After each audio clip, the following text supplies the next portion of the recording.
Welcome to the deep dive. Today, you and I are taking a really fascinating journey Where are we headed? to the world's smallest sovereign state, Vatican City. Ah, okay. Small place, big impact. Exactly. Now, don't let its size, like its mere 49 hectares, fool you. Right. This incredibly compact place is absolutely packed, just full of artistic, spiritual, and historical power.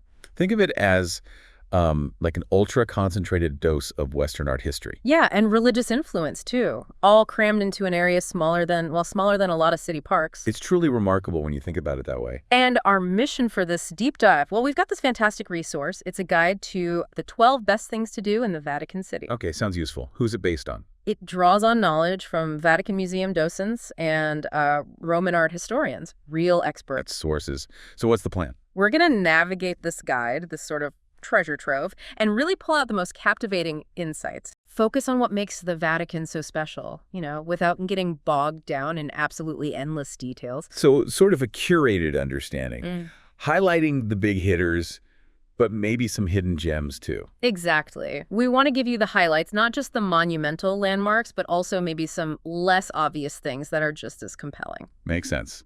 Avoid the overwhelm. Totally.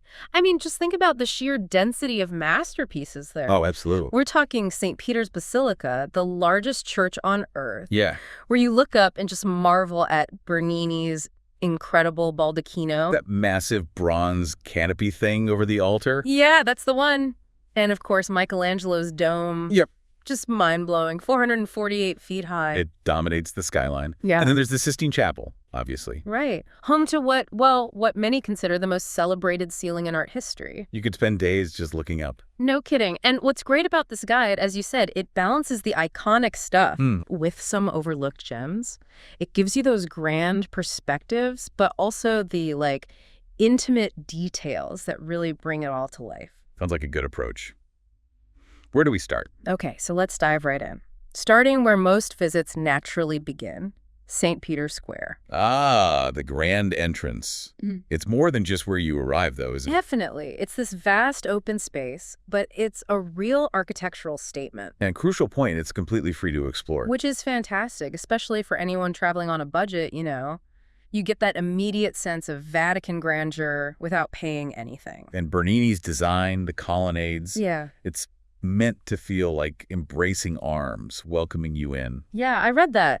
Symbolically welcoming people to the heart of the Catholic world. It's not just pretty, it serves a purpose. Exactly. Gathering, welcoming, and right away you're surrounded by these incredible views and landmarks. Right, you've got the St. Peter's Square obelisk. That huge Egyptian one in the middle. Uh-huh.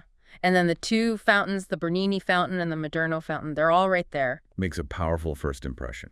It's a brilliant intro to the scale, the architectural language of the Vatican. You really get a sense of the ambition, the artistry, just standing there. Absolutely. From the moment you step into the square. Okay, so from that massive open space, let's move inside to maybe the most iconic interior space. It has to be the Sistine Chapel. Yep, the Sistine Chapel. Arguably the artistic heart of the whole place. Yeah. It's actually located inside the Apostolic Palace. Which is the Pope's official residence, right? That's it. And it's part of the bigger Vatican Museum's complex. The chapel itself goes back to the 15th century. So much history. And of course, when you say Sistine Chapel, Michelangelo. it's all about Michelangelo's frescoes. Yeah. Especially the Last Judgment. Ah, yes, that massive piece on the altar wall. Incredible work. Tell us a bit more about that one. It's so powerful. Well, it was actually painted quite a bit later than the ceiling, between 1535 and 1541. And yeah, it covers the entire altar wall. It's this incredibly dramatic depiction of the second coming of Christ and, the final judgment. Intense stuff. Very. It really shows Michelangelo's evolving style. It feels different from the ceiling, more tumultuous, maybe. That makes sense. The ceiling feels more, Renaissance optimism. Exactly. And the Last Judgment, decades later, reflects maybe more turmoil, darker times. The figures are denser, more dramatic. Fascinating. Now, getting in to see it, it's not a separate ticket, is it? No, that's right. Entry is included with your ticket for the Vatican museums. Ah. Okay. And this is super important advice from the guide. Book those museum tickets online and do it well in advance. Why is that? Just crowds. Crowds, yes, but they genuinely sell out. Like Completely. So planning ahead is crucial, otherwise you could literally miss out. We definitely don't want that disappointment. Okay, next up, another giant. St. Peter's Basilica itself. The Papal Basilica of St. Peter. Yeah. Yeah, an absolute monster of a building. It built over a long time, wasn't it? Yeah, Italian High Renaissance mostly. Started 1506, finished way later in 1615. It's just this incredible architectural marvel. Renaissance and Baroque design, right. And that dome. Oh, the dome. Yeah. 452 feet. Instantly recognizable. It just dominates Rome's skyline. In the inside, just as breathtaking. If not more so, the decoration is just incredibly lavish. And then there are the artworks. World-famous stuff. Like what? What are the big ones inside? Well, you got Michelangelo's Pietà, which is amazing because he did it so early in his career. Right, that sculpture of Mary holding Jesus. Exactly. It represents the sixth sorrow of Mary, that specific moment of grief. It's incredibly moving. Wow. And what else? Then there's Bernini's Baldacchino, that huge ornate bronze canopy over the high altar we mentioned earlier. Ah, yes, the canopy. Can't miss that. Definitely not. These are works that have, really defined Western art, still inspire awe today. And the guide mentions photo spots, besides the obvious ones in the square. Yeah, obviously the square gives you that classic wide shot. But for something a bit different, it mentions the Aventine keyhole. The what now? The Aventine keyhole. It's this keyhole on a door on the Aventine Hill, and it perfectly frames a view of the Basilica Dome in the distance. No way. That sounds cool, like a hidden gem. Exactly. Yeah. Worth seeking out if you've got time. Oh, and about entry to the Basilica. Yeah. It's free, isn't it? Generally, yes, entry itself is free. But the guide notes that if you book online, like a timed entry slot, there might be a small charge. Ah, okay. Good to know. Always worth checking the latest info. Always. Things change. Okay, now let's go somewhere completely different. Let's delve underneath the Vatican necropolis. Ooh, yes. This is fascinating. The idea of a city of the dead beneath St. Peter's, that just sounds incredible. It really is. Imagine exploring tombs like 39 feet below the basilica floor. Wow. It's an ancient necropolis dating back to the Roman Empire. You find Roman tombs, early Christian tombs. So it connects directly to the earliest days of Christianity in Rome. Absolutely, a direct link. And there was a specific reason they excavated it all, right? Something about a pope. Yeah, Pope Pius XI, back in the 20th century. He ordered the excavations because he wanted to be buried as close as possible to St. Peter's traditional tomb. Which they believe is down there. That's the tradition, yes. And they found amazing things like the Tomb of the Julii from the 3rd or 4th century with incredible mosaics. Sounds unbelievably significant, but the guide says it's tricky to visit. Very tricky. Access is super restricted. Only about 250 people a day. That's not many. No. And it's only through strictly guided tours. So if you want to see this book way, way ahead, it's essential. Got it. Serious advanced planning needed for the necropolis. Okay, back above ground, inside St. Peter's again. Right. Another unmissable artwork. La Pietà di Michelangelo. Ah, the Pietà. We mentioned it, but it deserves its own spotlight. It's breathtaking. Where exactly is it located? Just to the left as you enter the main doors of the basilica. You can't really miss it, although it's behind protective glass now. Right, understandable. And it's that 15th century marble sculpture. Yeah, depicting Mary cradling Jesus after the crucifixion. That moment of profound sorrow, maternal love. It's incredible how he captured that in stone. Isn't it? The emotion is just palpable, even after all these centuries. The tenderness, the grief. And you said he sculpted it really early in his career. Astonishingly early. Between 1498 and 1499 shows his insane skill and sensitivity, even back then. Just incredible. And is there a fee to see it specifically? Nope. Once you're inside the basilica, viewing La Pietà is free. Great. Okay, moving on to something completely different in feel. The Scala Eloquio del Momo. The spiral staircase. Yeah. Sounds like more than just stairs, though, like a work of art itself. Definitely not just any old staircase. The guide calls it breathtaking, says it embodies the Vatican's grandeur. Okay. It was built relatively recently, 1932, but it was inspired by a much older one, the original Bramante staircase from 1505. Ah, interesting. So a modern take on a historical idea. Exactly. It's a really beautiful piece of more modern architectural art within this super historic place. And the design's clever, right? Something about double helix. Yeah, that's the genius part. It's a double helix. So two separate spiral ramps intertwine, but they never actually meet. So people going up don't bump into people coming down. Precisely. A really smart way to handle foot traffic, especially with the number of visitors. Makes sense. Plus, the metalwork along the sides is really intricate and beautiful. Adds to the whole effect. Sounds visually stunning. Any tips for seeing it? Well, because it is stunning and pretty famous, the guide wisely suggests getting there early if you want to see it, without the biggest crowds elbowing past you. Good call. Okay, for a total change of scene now, the gardens of Vatican City. Ah, yes. A bit of green space, bit of peace. Sounds like a welcome escape, honestly. It really is. They cover a huge area, 57 acres behind the Vatican museums. 57 acres, that's massive. It is. The guide points out it's actually more than half the entire area of Vatican City. Wow. So yeah, it's this wonderfully tranquil retreat. Beautiful flower beds, shady paths, ancient monuments, fountains. A different side of the Vatican. A chance to just breathe away from the crowds and the intense art. Exactly. But you can't just wander in whenever you feel like it. Ah, okay. Restricted access. That's right. You can only visit the gardens as part of a pre-booked guided tour. So more advanced planning needed. Yep. Seems to be a theme. But there are tours that bundle the gardens with the museums and Sistine Chapel, which could be a good option. Convenient. Any particular highlight in the gardens? The guide mentions getting a really unique close-up view of St. Peter's Dome from within the gardens. A different perspective. Nice. Okay, heading back indoors now.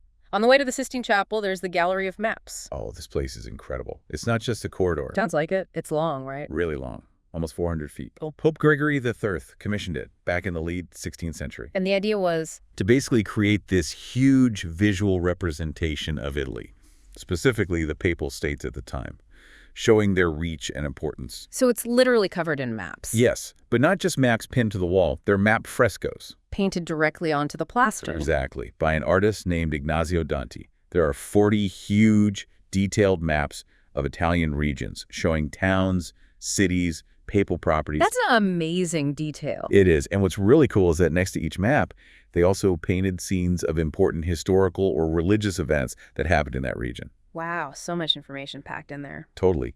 The guide really stresses taking your time walking through to appreciate the detail. It's easy to just rush past on the way to the Sistine Chapel. I can imagine. Does it get crowded? Oh, yeah. Like many spots in the museums, it can become a real bottleneck. So again, an early visit is probably your best bet. Got it. Early bird gets the map view. Okay, for the real art lovers among us. The Vatican, Pinacoteca, the art gallery. Yes, a dedicated space for paintings, which is great. Founded in 1932 by Pope Pius XI. And it holds some serious masterpieces. Absolutely. Over 450 of them. We're talking Raphael, Caravaggio, Leonardo da Vinci. Ah, Leonardo. Is there a specific da Vinci work there? Yes, his St. Jerome in the Wilderness, it's from the 1480s, I think, depicts the saint in the desert. Is it finished? I feel like I read something about it being incomplete. That's right. It is technically unfinished, but still incredibly powerful and expressive. And the guide mentions something unique about it. Yeah, it points out this is the only painting by Leonardo da Vinci in the entire city of Rome. Really? Just that one? Apparently so, which makes seeing it here pretty special. The Pinacoteca is open Monday to Saturday. Good to know. Okay, continuing through the vast Vatican museums. The Pio Clementino Museum. Right, this one's a biggie for classical art fans, often called one of the best of the Vatican museums. What kind of stuff is in there? It's spread across 12 rooms and is packed with significant Roman and Greek art, mainly sculpture, over 1,600 pieces. 1,600 sculptures. Wow, that's a lot of marble. It really is a huge collection from antiquity. Any particular must-sees, the guide points out. Definitely. It mentions intricately carved masterpieces, some amazing frescoes on the walls, and just the architecture of the rooms themselves. Okay.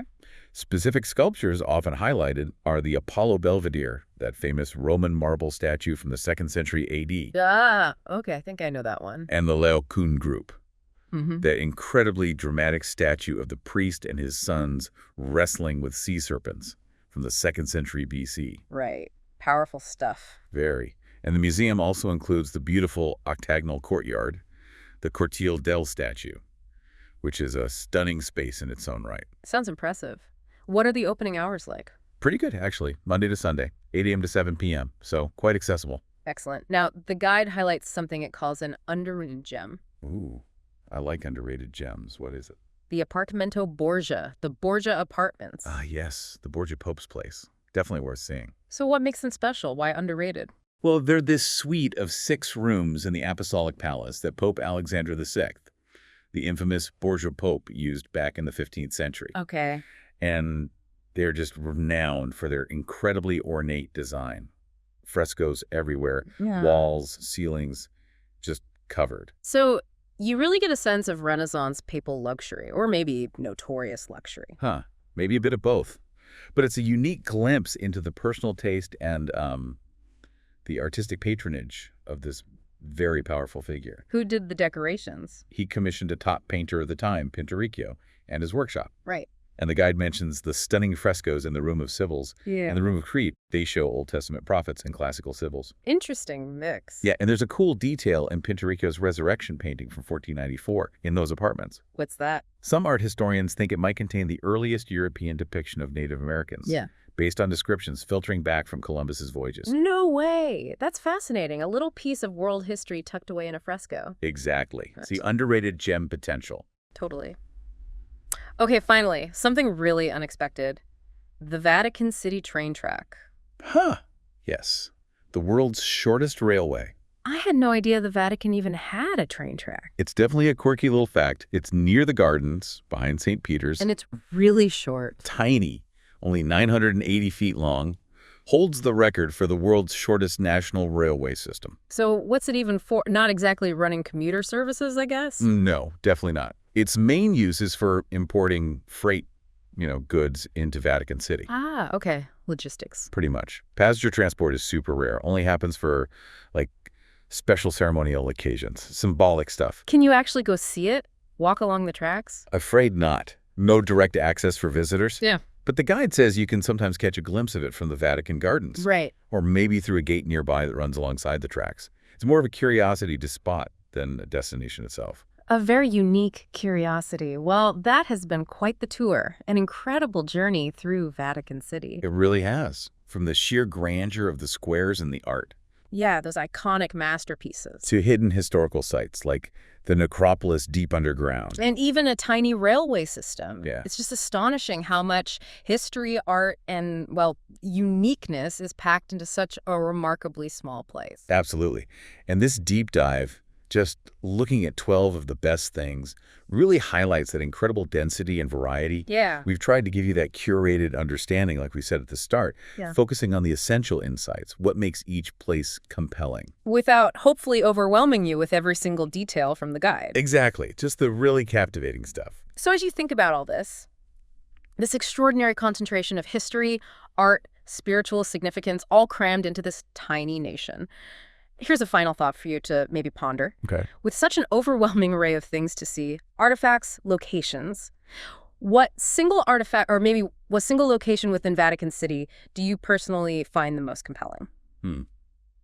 Interesting question. And maybe, more importantly, why might that particular draw, that particular thing that resonates with you, be a reflection of your own interests, perhaps, or even your own beliefs? Definitely something to think about long after this deep dive is over. Yeah. Makes you connect with it on a personal level. Exactly. Something to explore in your own thoughts.